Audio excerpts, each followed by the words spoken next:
Tethered, Decay, and Fastened Renewal by CozyEarth. Read by AJ Morningstar / Supernova Podfics. Chapter 11. Job. Summary. Danny gets a job. Danny took a deep breath as he approached the address he was given. He wasn't expecting to hear back from one of his job applications so soon, let alone one of the more paperwork-focused jobs. His fake ID only said he had an online high school education and no job experience. The guy on the phone said his name was Bill, and that his boss saw his application and wanted the interview the next day. The guy made it sound like he already had the job, so that was sketchy. But this was Gotham. Everything was sketchy. The address was a warehouse that was a few blocks away, just past where Danny knew Jason lived. As he got closer to the front of the building, his core started to hum more and more, and Danny was starting to connect some dots. Just as he knocked on the door, Red Hood yanked the door open, pointing a gun right at Danny's head. Danny wasn't sure what Jason was trying to do here. It wasn't like the guy would do anything to him, but maybe it was just part of his whole crime boss thing. Danny, for his part, before he spoke, I'm, here for an interview. Dude named Bill gave me this address. This would be so embarrassing if it was the wrong place. He wouldn't be able to look Jason in the eye the next time he saw him. I'm Danny. Red Hood seemed to be amused by Danny's lack of reactions, lowering his gun. You got balls, kid. Yeah, Bill said you were coming. Come on in. I'll give you a tour. Danny knew now for sure that was Jason under there now, even with the voice distorter. Hood opened the door wider and gestured for Danny to enter. Danny does as he's told, Hood locking the door behind him. The inside of the warehouse held a full-on operation. Workers busied themselves with unloading trucks and boxes of assorted items. Some held clothes, some food, and even a few contained guns. Danny took in everything, memorizing all the faces and all the souls that resided here. Follow me. Hood's voice distorter cracked as he walked past Danny towards the side room that must be used as an office. Danny nodded and followed Hood into the room. Hood closed the office door and made his way to what looked like a gun display turned into a desk. I'm just going to get started here. Feel free to have a seat. Hood spoke as he made himself comfortable behind his gun desk. Danny sat on the folding chair that was provided. So, Danny, what made you apply for this job? Hood begins as he looks over a folder that Danny assumes has his information in it. Well, I just moved and I needed a job. I honestly didn't think I'd hear back from this one, Danny answered honestly. He knew he was going to need to lie on some things, but adding truth made it easier. Hood nodded along as he spoke. What brought you to Gotham? Now was the time for those lies. I'm taking a gap year. Didn't really have a set idea. Didn't have anywhere to go. I got on a bus and wound up here. Hood seemed to take in the words he was being told. It's the same story he told Jason when he was being grilled over lunch. Consistency was important. After a moment, Hood continued. Says here you're good at math. We had some inventory stolen from a rival gang, but we don't know an exact amount, and the guys suck at bookkeeping. I need someone to keep up and organize things a little. Hood's voice seemed both amused and annoyed. Think you can handle that? Then he felt his core purr with pride at being told he was good at math. He wasn't just good at math. Math was almost a second language for Danny. On top of his dreams to go to space, he's been keeping inventory for them for forever. He and Jazz used to organize the stash of inventions and patents all the time, mostly so there was room in the house for them to live. But a small part of him always found it fun. That shouldn't be a problem. Perfect. You're hired. We pay every week in cash. Hood stood and leaped over to the door, opening it and giving it a shout. Bill! Come show Danny around! He turned back to Danny. Bill will show you the ropes and get you all set up. After a moment, an older man that looked like the first thing your brain would think of when you say retired thug. Here, boss, don't worry, kid's in good hands. I won't let the boys chew him up. Bill joked as he nodded to Danny. Come on, kid. I don't bite. I do, Danny replied automatically with a toothy grin before dropping it immediately. Danny cursed himself. It was an inside joke he had with people back home that Danny, both as Danny and Phantom, did in fact bite. He just responded without thinking. He cringed as both Bill and Hood froze. Damn him and his big fat mouth. Bill looked Danny over for a second before giving a chuckle. I fangs. Thanks for the heads up. I'll tell the boys to watch themselves. He spoke in an amused and almost proud tone. Hood relaxed after turning away and clearing his throat a little. Bill ushered Danny out and they headed towards the main area. He walked Danny around the base, introducing him to the guys, jokingly calling him Fangs every now and again. Danny had a feeling the nickname wasn't going to go away anytime soon. The other guys seemed to take a liking to Danny and his sassy remarks and his very not Gotham way about him. For a bunch of hardened thugs, they too teased him with the nickname, though some definitely were nervous of Danny's sharp teeth when he smiled. Bill finally showed him the storage area and gave him a more in-depth rundown of what had gone down with the other gang and what Danny would be doing in setting up his payment. He gave Danny a hair ruffle when they were all done and left Danny to get started. Danny gave a sigh and went to work. It was kind of relaxing, the busy work, and the sound of the others in the background was soothing. A few hours went by before he noticed his core hummed, and every now and again it would reach out to Hood's not core just to check if he's okay.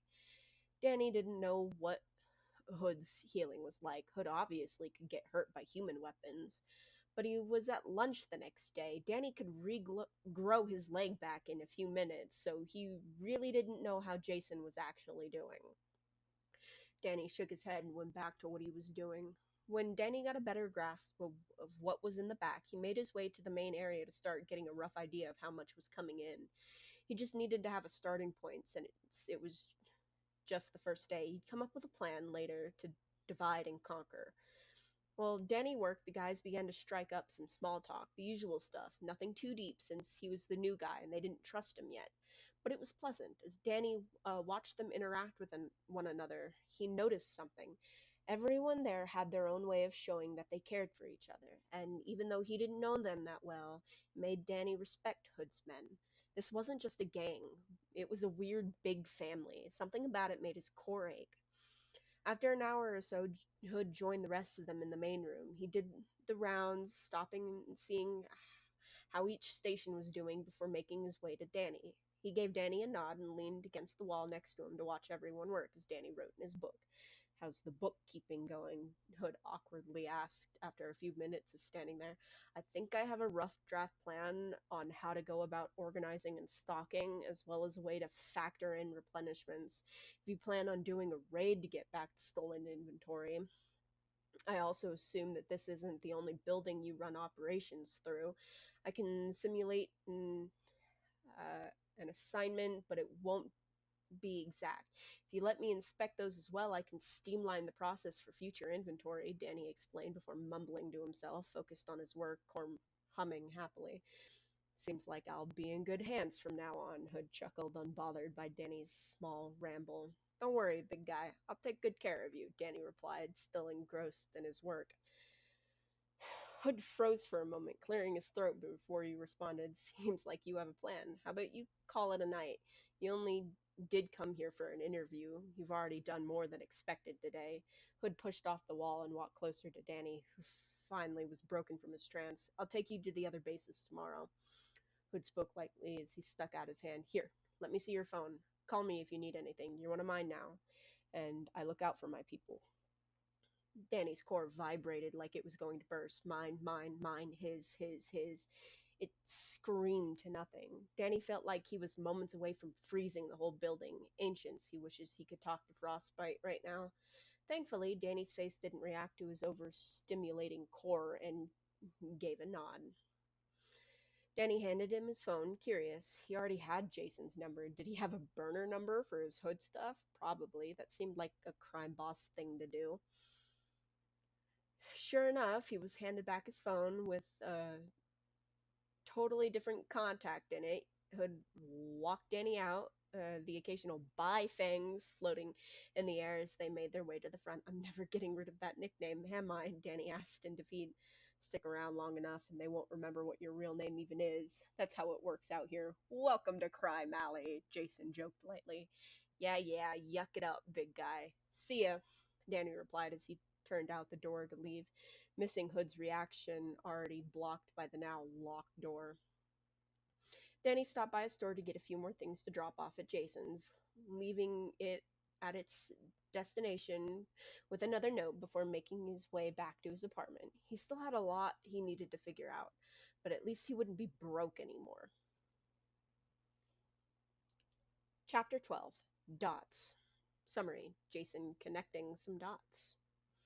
Jason took a deep, big breath as he pinched the bridge of his nose. He was still healing from getting shot, but it was surprisingly taking a lot less time than it normally would. He still felt exhausted, though, and thought back to Angel's note about him getting some rest. It would be nice taking a few days off and having nothing to worry about. But that wasn't how things worked. He needed to overlook his crew, patrol the alley, plan a raid to get their stuff back, and a bunch of other little things that always seemed to add up. He just didn't have time to rest. That brought him here. Bill had called him, saying that someone actually applied for the bookkeeping job that they had posted a few weeks ago. He sent over the application for Jason to read and approve for an interview. It was just his luck that Danny was the one to apply. On one hand, this was great. Jason keep an eye on the new meta and keep him out of fights and such. On the other hand, both Tim and Damien were going to be pissed that new friend that he let their new friend join his gang. So that was the first dilemma.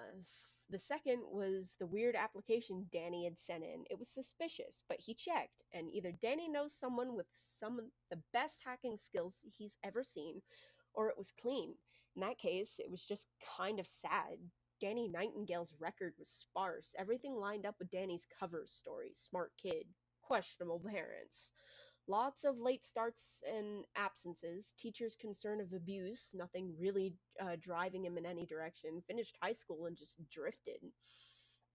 Danny Jason would bet money that Danny's meta powers developed around when the absences picked up.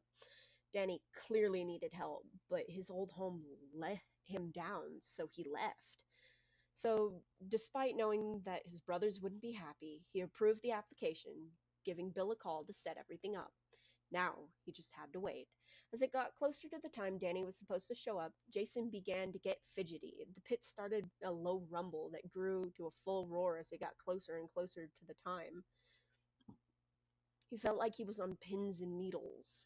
This would be the first impression Danny would have of Red Hood, and Jason wanted to leave an impact.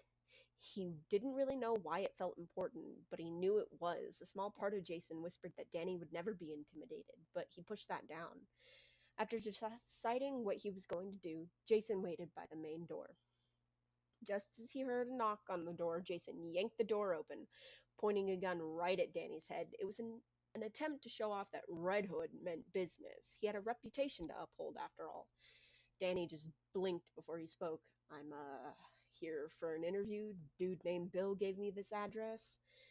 Danny began to rub the back of his neck. It took everything in Jason not to laugh at Danny's clear confusion at the situation. I'm Danny, Danny ended, tilting his head slightly. Jason's heart almost burst at the cute expression, very thankful for his hidden face. Jason was highly amused by Danny's lack of reaction and lowering his gun. You got balls, kid. Yeah, Bill said you were coming. Come on in. I'll give you a tour. Jason opened the door wider and gestured for Danny to enter. Danny does as he's told, Jason locking the door behind him. Danny seemed to be taking it all in. The insides of the warehouse held a full-on operation. Workers busied themselves with unloading trucks and boxes of assorted supplies. Danny was taking in everything, memorizing all the faces and all that resided here. Follow me, Jason's voice distorter cracked as he walked past Danny towards a side room that must be used as an office. Danny nodded his head and followed Jason into the room. Jason led Danny further into his office, trying his best to ignore how the pits were acting. Jason closed the office door and made his way to what looked like a gun display turned into a desk. I'm just going to get started here. Feel free to have a seat. Jason spoke as he made himself comfortable behind his gun desk. Danny sat on the folding chair that was provided. So, Danny, what made you apply for this job? Well, I just moved and I needed a job. I honestly didn't think I'd hear back from this one, Danny answered honestly, or as honest as he could seem. Jason nodded along as he spoke. What brought you to Gotham? Taking a gap year. Didn't really have a set idea. Didn't have anywhere to go, so I got on a bus and wound up here. It's the same story he told Jason when he was being grilled over lunch. Jason's heart sank. Having done the background check, he knew Danny's life had been rough. Jason moved on to the next question. It says here you're good at math. We had some inventory stolen from a rival gang, but we don't know an exact amount. And the guys suck at bookkeeping. I need someone to keep up and organize things a little. Jason's voice held both an amused and annoyed tone. The situation with this new gang was getting under his nerves. Think you can handle that? That shouldn't be a problem. Perfect. You're hired. We pay every week in cash. Jason stood and leaped over to the door, opening it and giving a shout. Bill, come show Danny around. He turned back to Danny. Bill will show you the ropes and get you all set up. After a moment, Bill made his way up to the office. Here, boss, don't worry. Kid's in good hands. I won't let the boys chew him up. Bill joked as he nodded to Danny. Come on, kid. I don't bite. I do, Danny replied, voice dripping with a toothy grin before dropping it immediately. Jason froze. Something in the way Danny had said those words set Jason's brain on fire. The pits flared up in his chest. Bill looked Danny over for a second before giving a chuckle. Aight, Fangs. Thanks for the heads up. I'll tell the boys to watch themselves. He spoke in an amused and almost proud tone. Jason made himself relax, turning away and clearing his throat a few times, face thankfully hidden by his helmet. Bill ushered Danny out, and they headed towards the main area. After Bill and Danny left, Jason let go of a deep sigh. He tried to get some work done. He really did, but his brain kept going back to Danny's fangs. He'd be writing up the plans for the raid, and his mind would wander to the lopsided smile, rerunning the glimpses of the sharp teeth poking out as Danny had chewed his lip while answering questions. Between making calls, his mind wandered deeper, wondering if Danny really did bite, and it wondered if he bit anyone in self-defense, in jest, or for other reasons. It wondered how Danny looked with someone else's blood on his fangs. It wondered how those fangs would feel on him. All distracting thoughts that the added cloud of the pits was not helping. He needed to get out of his office. After what felt like forever, Jason joined the rest of them in the main room. He did the rounds, stopping and seeing how each situation was doing before making his way to Danny. He gave Danny a nod and leaned against the wall next to him to watch everyone work as Danny wrote in his book. It was relaxing standing next to Danny while keeping an eye on the guys working. The pits weren't as fussy at the moment, and Jason felt the tension in his shoulders lessen, almost forgetting that he'd been distracted recently. How's the bookkeeping going? Jason asked after a while. I think I have a rough draft plan on how to go about organizing and stocking, as well as a way to factor in replenishments if you plan on doing a raid to get back the stolen inventory. I'll also assume that this isn't the only building you run operations through. I can simulate an assignment, but it won't be exact. If you let me inspect those as well, I can streamline the process for future inventory, Danny explained, more mumbling to himself, focused on his work, chewing on the bottom of his lip. A clear nervous tick Jason couldn't help but watch. Seems like I'll be in good hands from now on, Jason playfully chuckled, unbothered by Danny's cute ramble. Don't worry, big guy. I'll take good care of you, Danny replied, still engrossed in his work. Jason froze for a moment.